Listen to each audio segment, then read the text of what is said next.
What is up, everyone? It is tea time with Robyn. We are back.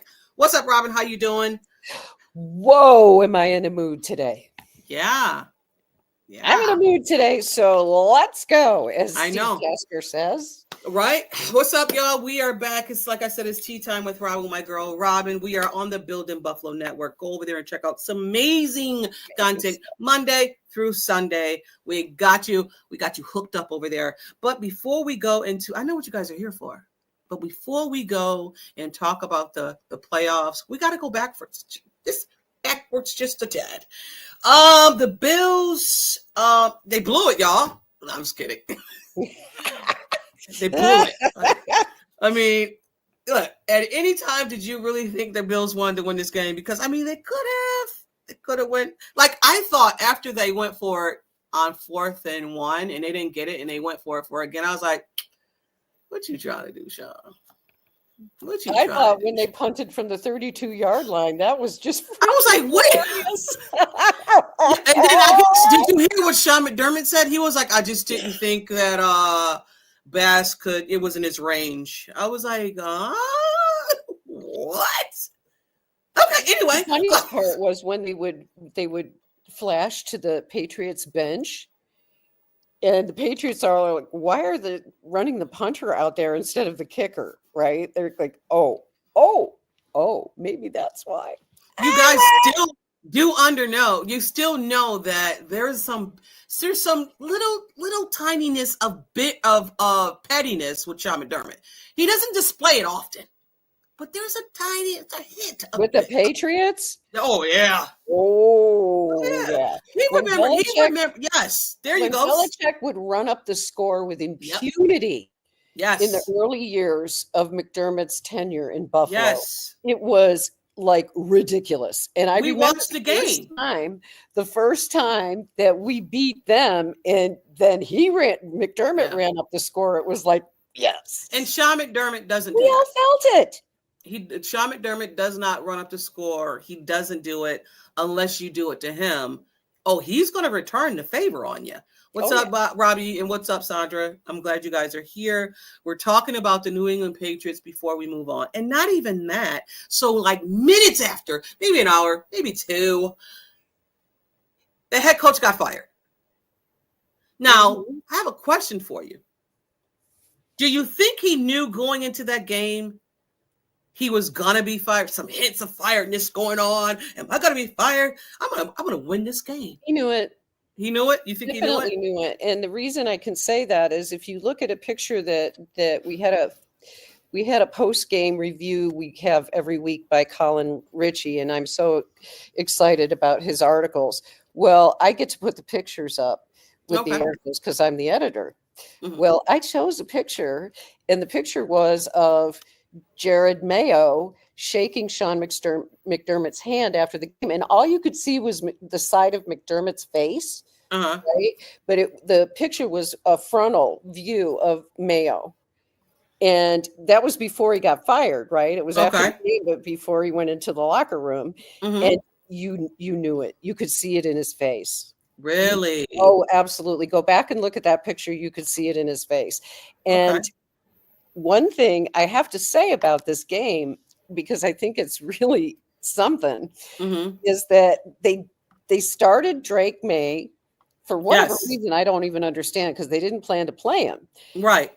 More than they planned to play the Bills planned to play Josh Allen. So they put in their backup quarterback because obviously they don't really care to win the game, right?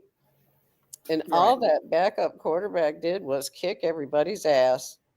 Yeah, people were just. Tell you what, that guy. I want him on our team. He's got some mojo. He does. Dude is big. Dude can throw. Hey, I'm telling you, it was amazing. I didn't think he was that big, Robyn. He's big. Yeah. He can run and he can throw. Yeah. And I thought he had some moxie that the Patriots probably weren't expecting to see. Yeah. Listen, if that's your backup, how are you going to, I mean, I don't know how you're going to, I'm about to say, how are you going to keep that guy on your team. He's I got mean, trade value. oh, wow. I'll tell you what, you know who needs him? Miami. Oh, I don't want Miami to have him. Yeah, I know. I don't want Miami to have him I either. do Well, the Jets not. could have him too, but Miami is in a world of hurt, and we'll talk about that a little bit more later. But Miami is in a world of hurt, and they know, and every player on that team knows that Tua is not reliable because the best ability is availability, and he's not available on the regular consistently enough. So yeah, I could see that happening, a trade. Yeah. With the win though, I just don't get why you won, but I mean, the Bills weren't trying to help you out either, but they was going into that game as the number 1 draft pick, and now I think they're 4. Boo-hoo. So that was why I asked you, do you think he knew he was going to get fired? Yeah, because he's like, go out there and win this game, guys. And he's not going to, I mean, it's not in their DNA to go out and try to lose a game. Right. Raiders need Milton too. You're right. Yeah. You're right. They're also pandering for Belichick to renege on his and he said no. I mean, I think Tom Brady went to him and asked, and that's $100. He said it's $100 million if he reneged on that. Oh, yeah. Nope. Yeah, I'm not doing it. You should have asked me that before I signed to go into college. But and there's also a report out there that Belichick doesn't want to come back to the NFL, and I just find that odd. It makes sense to me. It makes sense to me because he can build himself a little empire where he's at. Yeah. And he's going to get a lot of this kind of respect because of all of his reign. Yeah, right. Definitely. So the Titans have the number 1. Okay. Yep. I mean, I think too. It is going to be, I can wait for the draft, believe me, because we're going to pick 32. I can wait for the draft, but I can't wait for the draft because that time of the season, and I can't wait because we're going to have Dean on too, return guest, Dean, because I have some guys. I've been sending them some stuff to Robyn, some 3 texts. I've been sending them to you. So, but not only did the Patriots mess up, the Giants had the number 1 overall pick, and then they won. You can't make this shit up. And then New England won. It's just like, does anybody want? I think it's who's the number 1 quarterback? It's Deion Sanders' child. Probably. So yeah. So I mean, it is what it is. But whatever. I just think he had a raw deal when it came to their head coach. But 1 year. I don't think they really wanted him. I think they wanted the guy, the ex guy. Yeah, they want Vrabel. And they probably get him. Vrabel didn't want to jump. He wanted a year off to recuperate because those jobs are very is great. Yes. It's like Robert Saleh. Now they can get consulting jobs in other places. And like the Cincinnati Bengals DC, who was fired, there was some rumor. It's like, well, hire him. He's pretty good. Whatever he might have to offer, I don't know. I want to go back to the Patriots game for just a minute because I do have one thing that I want to point out in that game that disappointed me. Two players that disappointed me significantly in that game. Keon Coleman did not have a good game. He did not have a good game. He did not look focused. I understand that you didn't have Josh Allen throwing to you. I understand all of that, but this was the Patriots backups. And I was hoping that this would be a game where Coleman would show, and he did not. And so I made a little note of that. And then the other player, Kyer Elam. I mean, I'm really, truly wanting to give him another year, but part of me is like, I am so close to calling him a bust at this point because he was playing against the Patriots backups and got burnt. Oh God, he is. I don't even know what to say because that's my guy because I'm so hopeful because I'm thinking it's a confidence thing. here's my thing when it comes to him, and I'll say this. Like, I thought he was put in a bad situation last year because I think that coach and him butt heads. But to continue to have issues to this day, to me, it's like, all right, is your confidence, are you shook? Are you done? Is it the organization? And it might just be that. It might be. He could go somewhere else and maybe flourish. That's possible. Right. Yeah. And I'm with you too, Doug. I'm so with you here. Yes. Some of the throws were not great. Right. Good point, Doug. I'm with you. I'm so with you because watching that game was frustrating because you're like, Keon, you got to get those. You have to catch those contested throws. That's why we drafted him, was for contested throws. Right. And if you think, because he doesn't have great separation, and I hear me, I get that it was Trubisky. I get that it was Mike White. I get all of that. I understand that. So that's why I'm giving him a little leeway. But when it comes to this Denver game, if you get those contested catches or throws like that, you got to make those catches. You have to make those.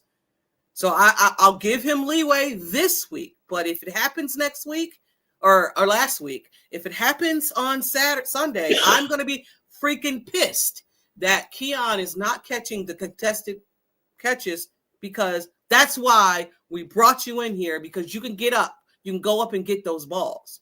So I'll give him leeway, Doug. I'll give him leeway. What's up, Kim? But Robyn, I think, I wanted to say some guys that had a solid game. Solomon was everywhere. Coming out the gate, he was everywhere. I want so much for him to have playing time next year. I do too. I think he's ready. I think he's a heat-seeking missile. And you're so right. Thanks, John. He lit it up. And I think he has a bright, bright future with the Bills. I do. He's got a knack. He does. He was around the ball. He was around and he shot out like a cannon. Like, it was just like, it was noticeable on TV. I was like, oh, Solomon again. Oh, Solomon again. So, I mean, it was good.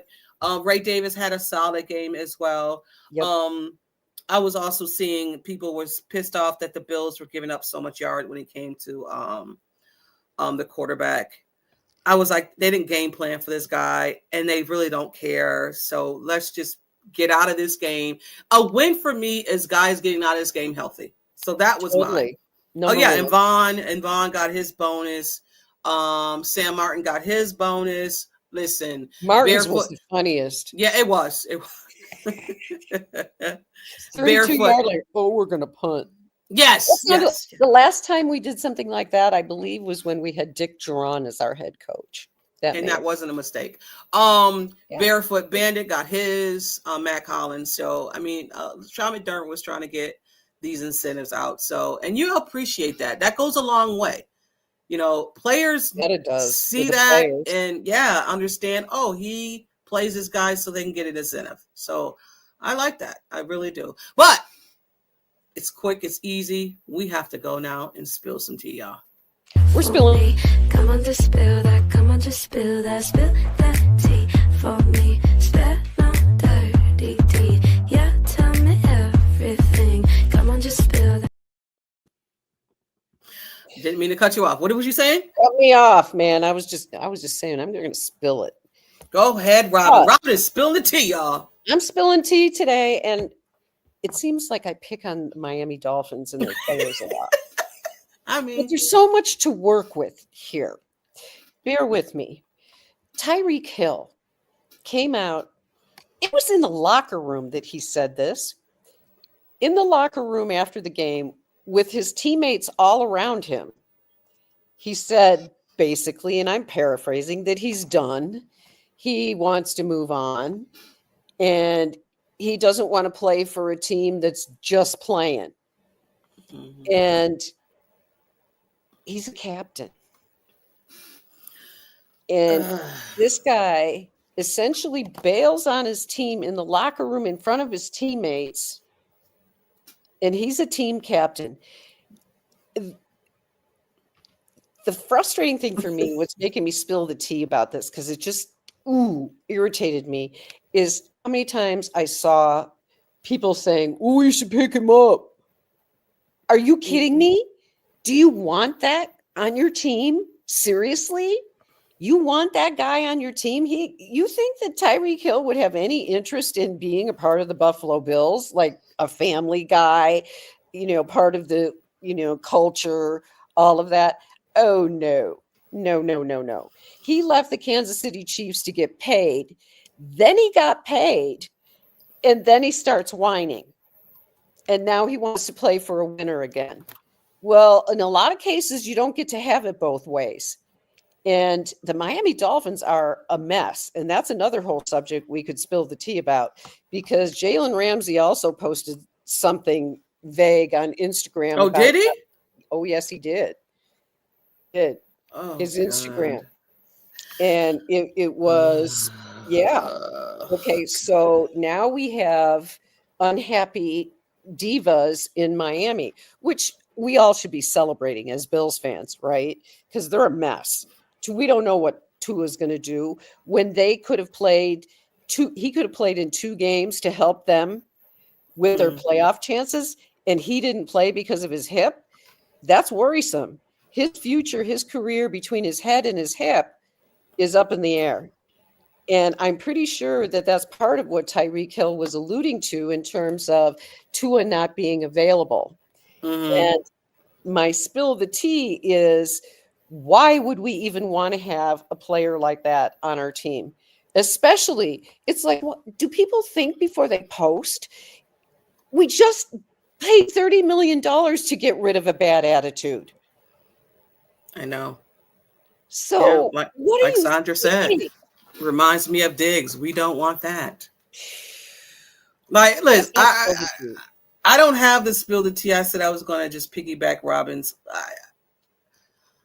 Yes. Is he a phenomenal wide receiver? Absolutely. Is he fast? Absolutely. But I mean, you have to take into consideration and could have said, "Oh, I can't talk." And could take into the fact that who this guy is and how I won't say he'll be a cancer to the locker room, but like Sandra said, and you said, I don't know if we want to go down that road again. I don't know. I know there's people that, like you said, will take him in a heartbeat. Bump the locker room and all of that. They'll just like, he's fast. He's a wide receiver. He's good money. You know what I'm saying? Like, I get it, but I'll pass on that. I do. Attitude matters. Attitude matters. And McDermott was very clear from day one when he came to the Bills that he would happily pass on anybody that had world-class stats if they weren't the right fit. And by right fit, he's talking about somebody who wants to play, who loves football. He's looking for football players. He gave up on his team. Totally. A video just came out of, I think it was Waddle and 2 other wide receivers on the field, and Waddle was like, Reek, you done? And you can hear, like, in the background of him saying, I'm done, man. So I don't know what organization is going to look at that and be like, okay, like, if you don't, and this is his first time not making the postseason. Like, he's not in it. After the 9 years he's been in the NFL, I think 9 years, he's not made the postseason. So, I mean, I get it. Your season was derailed because of your quarterback. I understand it. But also, too, I don't know, that organization, the Jets organization, the only organization I can kind of see going in the right direction may be New England. Oh, yeah. Because the Jets need a GM and a freaking head coach. And I think they actually, a net quarter. Oh, God, 3. Oh, yeah. And they put in a request to interview Joe Brady. Joe. Hey, I know you don't listen, Joe, but Joe, I don't care if you go anywhere, to be quite honest, but I love Josh Allen's remark when they asked him, he does nothing. What did you learn from Joe Brady? Nothing. Stay away from him. Why would you want to go there, though? Have a head coaching offer. Oh, yeah. I'm a little surprised at going off a little bit, but I want to see what you think about this, my dear friend T. Mm-hmm. What we got 4 or 5 requests for Joe Brady, nothing for Babbage, which is interesting.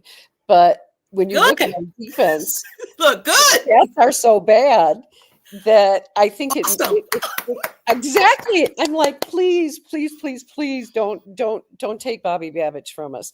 It's not his fault that the defense is playing the way that they are. We've had injuries. They're up and down. They're so inconsistent. The interior of our defensive line blows at times, whichever way the wind goes. Our linebacker situation is perilous, very thin. So I get it. Just keep saying negative things about it. And absolutely. Because I'm happy as hell that Bobby Babbage we haven't heard a peep about him. And you talked about our linebacker. Before I talk about that, I just want everybody, listen, if you're on Twitter, if you're on Facebook, wherever you are, Instagram, whatever, Twitch, whatever. So this is Thursday and this will drop on Friday, but we have to get underneath Ed Oliver's skin again, because when we did it last time, he got pissed off and he had a great game. He had 9 pressures. Ed is the best kind of Ed.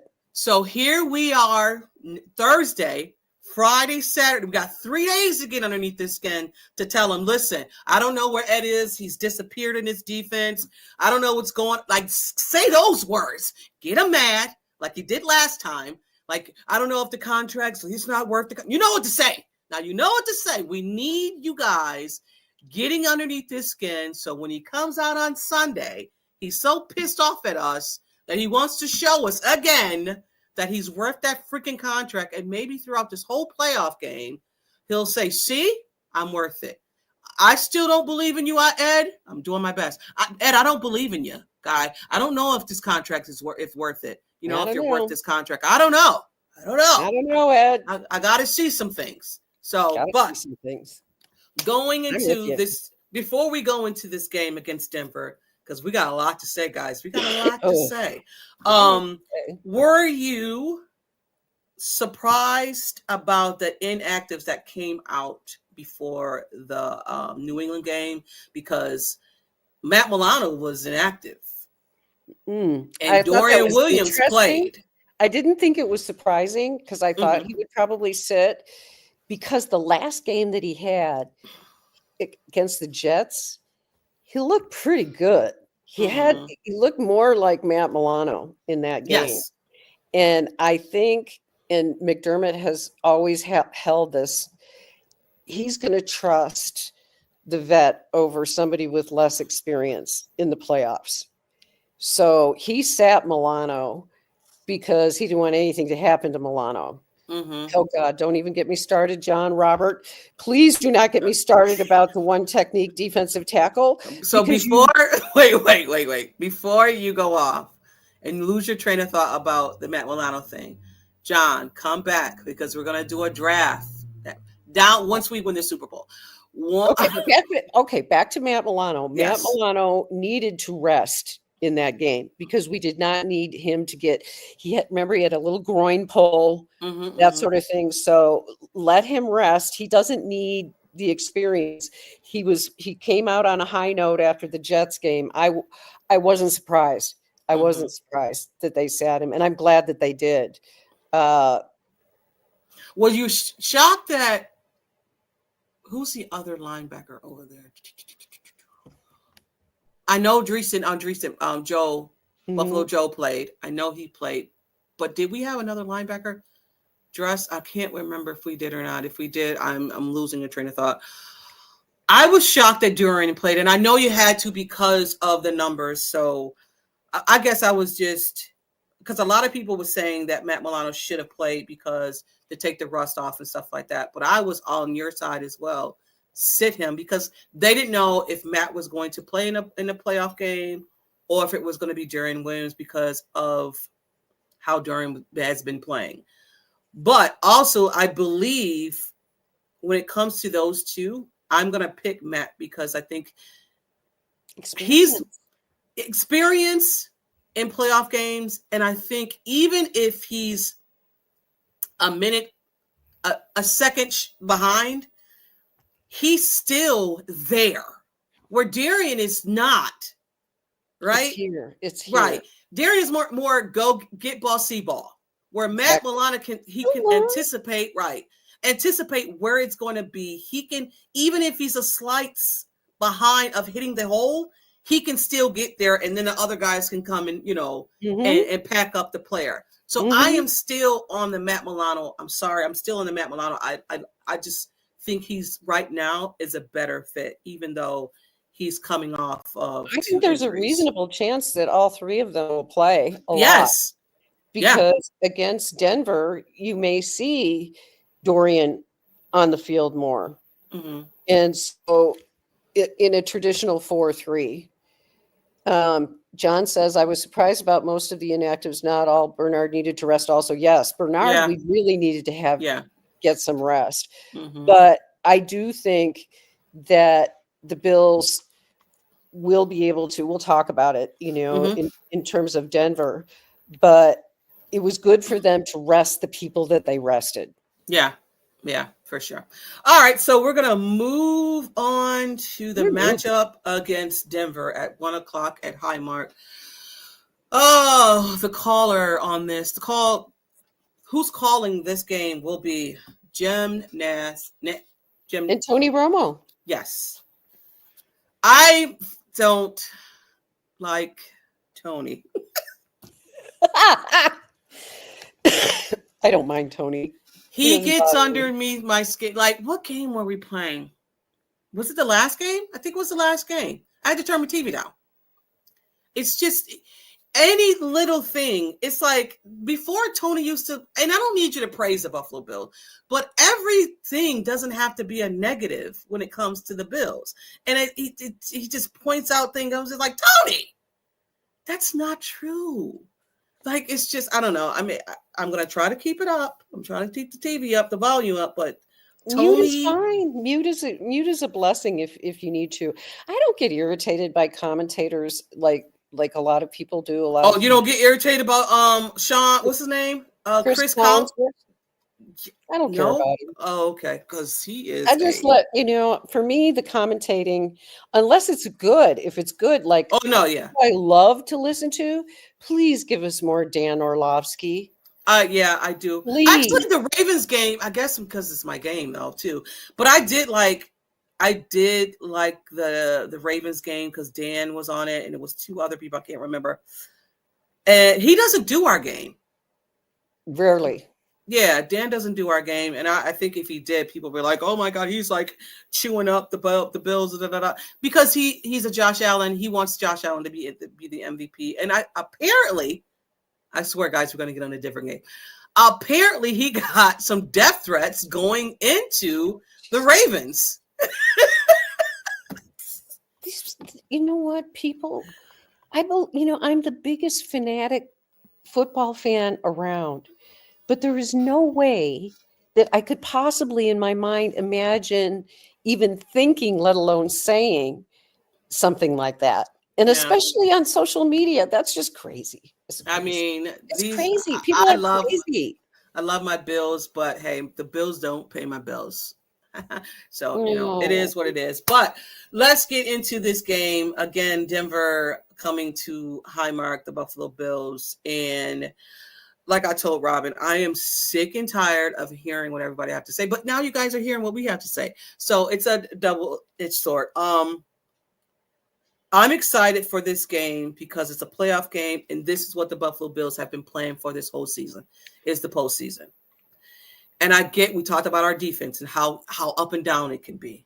And I'll say this, the only concern I have going into this game would be our defense. What defense is going to show up? And we know, like, we are more of a second half defense as well. Mm-hmm. And my other concern is special teams. Oh. And they have a guy, Mims, who is a punt returner and can take it to the house. So our special teams are going to have to be on point. But before we break it down to that, what are your concerns, Robyn? Some of your concerns. And we'll get into all of it. Well, of course, we could rattle off, but I just don't get into doing that. All the stats about. Oh, yeah. We're not doing stats here. We're not stats and facts here, guys. No. But what I fear, if anything, is Vance Joseph is a really good defensive coordinator. He's creative. They blitz like crazy. Oh no, they're like the highest. Not doing a percentage. They're one of the highest that will blitz the hell out of it. Blitz happy. And so our offensive line better be ready. I expect to see that we will see, like the Detroit game, we will see the use of 6 offensive linemen, i.e. Alec Anderson, in the game a lot. And I think that's going to be necessary because Denver's defensive line is extremely strong, extremely powerful. And I believe that it's going to take 6 offensive linemen to give Josh the kind of time that he needs to have to go through his possession, his progressions. And their defensive line is very good. One of the best in the NFL. Exactly. They also have Patrick Surtain.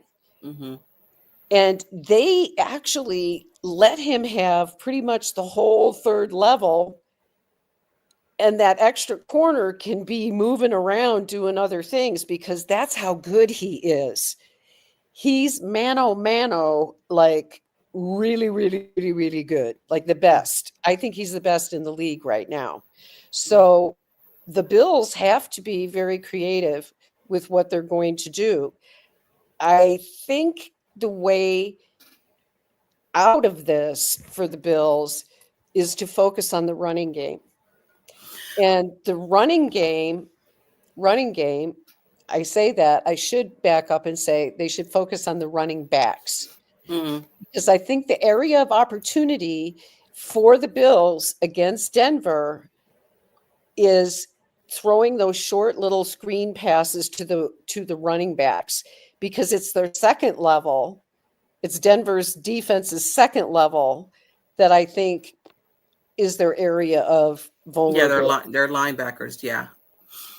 So me going back, and me and Robyn had discussions prior to us coming on here on yesterday. We're going back, and I was like, Robyn, you should watch. You should go back and watch, because I was doing my own little research, and I was like, Robyn, go back and watch.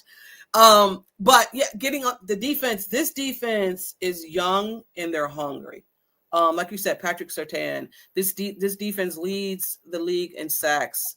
They have the guy over there, Zach Allen, who reminds me of a young Arizona number 99, Watts. He plays like him. He kind of looks like him. He has the arm brace on and everything. Yeah, JJ Watt. He reminds me of him. But I'm not even so concerned about their defensive front, because I'm going to think and hope and believe that my offensive line with Deion Dawkins, with Spencer Brown, with Osiris Torrance, with McGovern, with David Anderson, right? Alec Anderson. I'm going to hope and I'm going to believe that they are who they say they are, and Aaron Cromer will have these guys ready for this defense. The Bills have played, even last year and this year, have played some top defenses.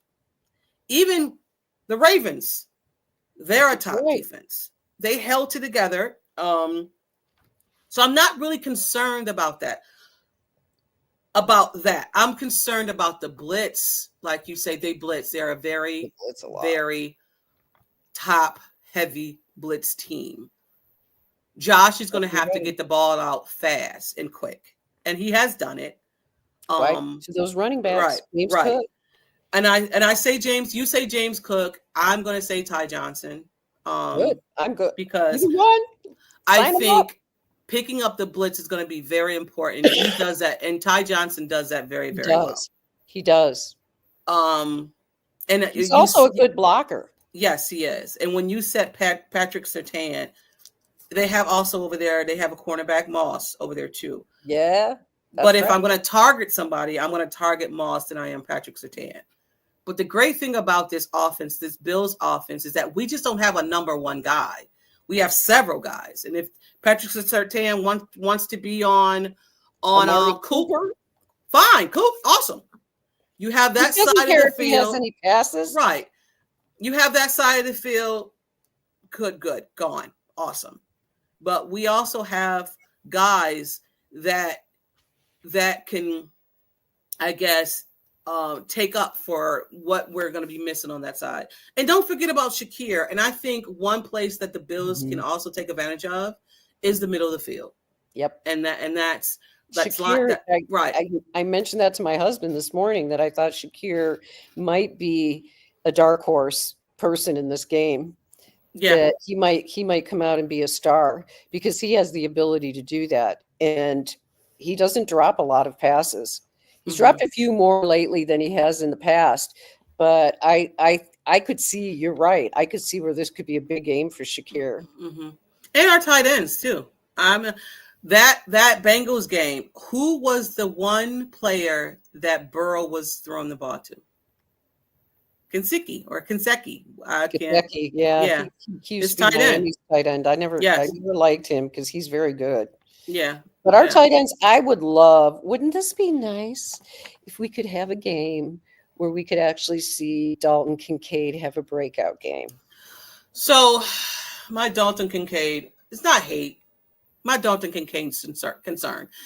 And I gave it to Dawson Knox. I didn't give it to Dalton Kincaid because Dalton Kincaid supposedly came in as this guy, as his tight end, NFL ready, blah, blah, blah, all that. I didn't give it to him, but I gave it to Dalton because Dalton was a project, right? So the third year of a tight end's career is supposed to be the year that they break out. So Dalton Kincaid, I'm giving you some leeway.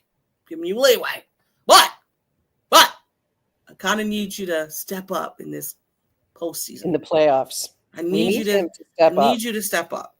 Because you were Mr. Sure Hands coming in. And right. Big knock on him, and it keeps him off the field, and rightfully so, is he's not a good blocker. And you got to learn. Come on, you need to learn then in the off season. He's getting better how to block. He's definitely getting better from the time he came into till now. But he's still a liability in terms of blocking. Dawson Knox was the same way, but Dawson learned, and Dawson learned quickly. He did, and he became a decent blocker. He's not outstanding, but he's a decent blocker. Yeah. Sandra, as for I don't want to shatter your dreams. That's not going to happen. I mean, unless there's big injuries. Yeah, we are in the playoffs mood, and I don't think he is going to, get elevated at all, especially when we have 3 dogs in our wide receiver and our running back. As long as they're healthy. Yeah, he'll get called up if somebody's injured. Yeah, he'll get called up.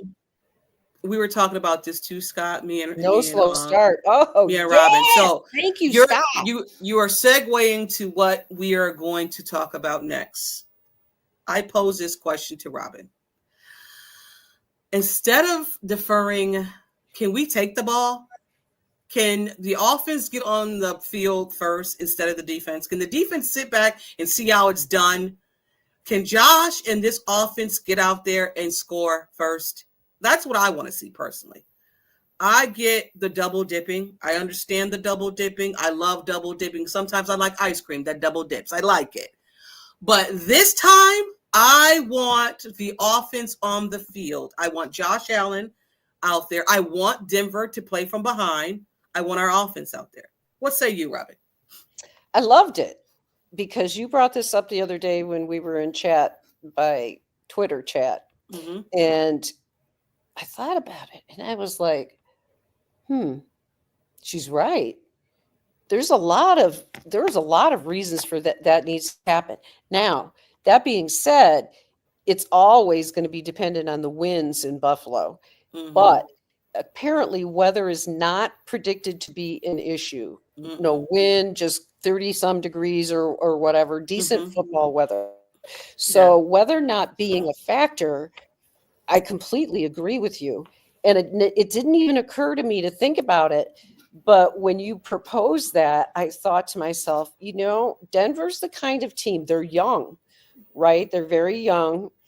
And you want to come out and smack them in the face. You want to come out and do damage on them immediately. You want to come out with your offense and roll down the field and show that elite defense that they're going to have to work their butts off in the game.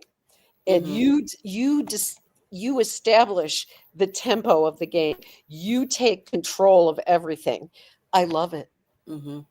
I love it for all the reasons you said. And also, I love it because it's a rookie quarterback, and Sean McDermott and Bobby Babbage are really good against rookie quarterbacks. That defense is confusing, and I expect nothing less when it comes to that. I know he's a gunslinger. I get it, but this game is a playoff. It's bigger than. It's one of his biggest games of his career right now, and I know they haven't been in the playoffs in 9 years. I get it. But I need my defense. I need Bobby Babbage.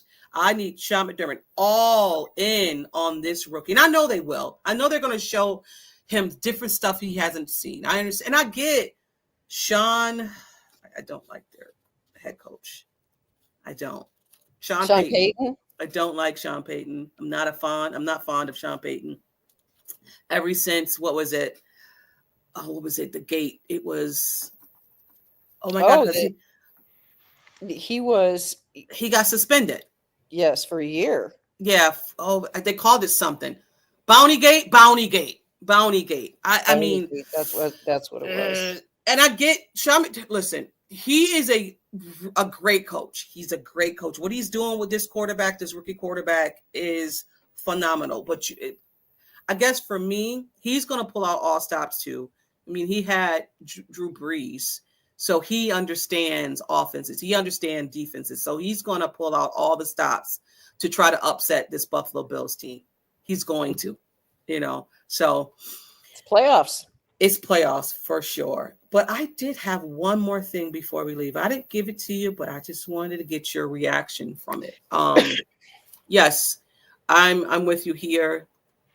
Russo. Yes. To start things off. You're absolutely right. After the offense go on the field needs first, to have a good game. He does. So, pressure. Who do you think from all of the playoff games coming out right now, who do you think have the most pressure on them this year? In this round? Yes. Whoa, that's a good question. Who has the most pressure on them to win? It might be the Buffalo Bills. Do you? Okay. I think that's the obvious. So here's mine. Thank you, Scott. I said Lamar. Do tell. So I get why people think the Buffalo Bills, and I think that's the low-hanging fruit because everybody, Josh Allen MVP, Sean McDermott got to get it done. He hasn't done it. But Sean McDermott, Josh Allen has been in the playoffs for several years, right? Yes, they haven't won the big game. But Lamar and the Ravens, and that he's 2 times MVP, and you have a coach 2 times MVP, hasn't been to the playoffs on a regular basis, right? So I think the most pressure is on Lamar because you went out and got this guy, this running back, to say that's your missing piece. Because last year, Lamar, he flopped. And that's the I don't know, I want to say if that's the what is it? That's the snook when it comes to Lamar. He can't make it out of the play. He can't win a playoff game because he hasn't. That's the knock on him. He So doesn't thank play you. well in the That's the playoffs. knock on him. Thank you. Mhm. That's the knock on Lamar. So my pressure, I think, is on Lamar and the Ravens because they haven't won a playoff game. Well, they certainly haven't advanced like to the AFC Championship game, and people expected much more for them. I would love to see Lamar lose. I'd love to see him go down the toilet like he tends to do in the playoffs because I'm a Bills fan, right? And Mhm. furthermore, I'm just going to say it. I am sick and tired of this MVP discussion. I'm sick to death of the stats. I'm sick to death of all of it. As far as I'm concerned, Josh Allen is the most valuable player. And I don't even want to get into all the hoo-ha that goes on about it. And Ravens fans have become almost irrational about demanding almost that Lamar get MVP for the third time in a row.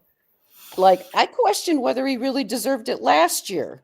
Right. You The know, MVP talk for me is just I'm sick of it. like Give me a Lombardi. I don't care yeah. about anything else. I want the Buffalo Bills to win the Super Bowl. Right. That's So Mike Ford has the no, we don't want the ball first. We want our defense on the field so we can get them going. So I disagree. I mean, we just had this conversation earlier, but we've had that throughout this whole game, this whole season, right? I'm at the point as if, and I'm not a coach, so this is my personal feelings about it. I don't want the defense to have the ball first. I don't want long drives for my defense. I don't want if they're running the ball, run the ball down their throat. I'm sorry. I want my offense I want Josh Allen out there first. I mean, I explained this already. I just think that when it comes to the better of each side of the ball, and I think our offense is better. Give me a warm them up. 7-minute offensive drive with a touchdown. Yeah. Okay. Give me 7 to 8 minute drive. Run it right down their throats, short passes down their throats, whatever it takes down their throats. Mhm. But I agree with T on this in terms of you must establish domination. Mhm. And domination is much more easily established with the offense than it is with the defense. Especially with this team. If you had a Ravens defense, I'm with you. Get out there, get at them. But this defense takes a minute. They need some WD-40 sometimes.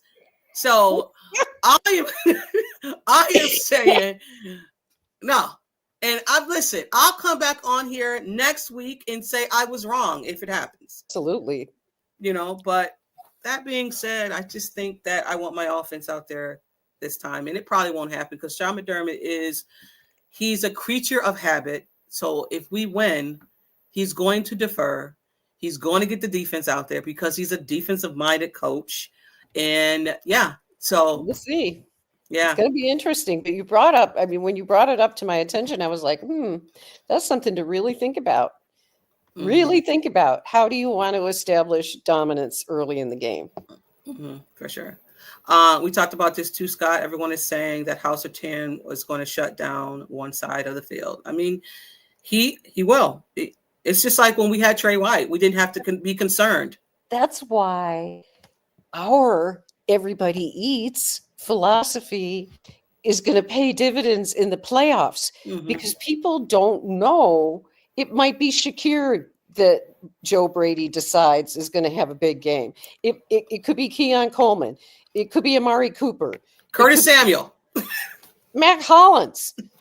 Okay, we got tight ends. So, we're not predictable. And I think that works to a significant advantage in the playoffs because it does. They're not going to know who to prepare against. Who's going to be our number one wide receiver?